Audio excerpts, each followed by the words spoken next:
Oh, applaudono solo qui, voi non applaudite, no, poi c'è troppo zitto qua. Vabbè, sono in piedi loro, vabbè. Cosa gli stavo dicendo? Di questa cosa che è molto affascinante, ma io non ci credo che non sia. ci crede? No. Non può essere vero, comunque. Comunque, guardi, se gliel'ho detto vuol dire che è vero. Vabbè, ma lei non ha paura di andare così in giro, non ha paura che le succeda qualcosa. Ma lo sa che una volta mi è successo un incidente per colpa dell'alcol? Oh, una cosa incredibile.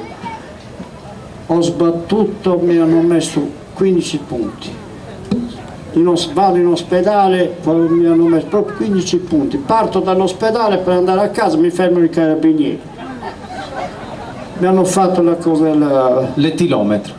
Mi hanno detto dobbiamo levare 15 punti. Me li hanno appena messo, ma cosa facciamo?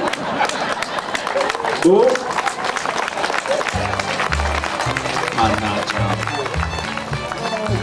Non si riesce più a capire niente.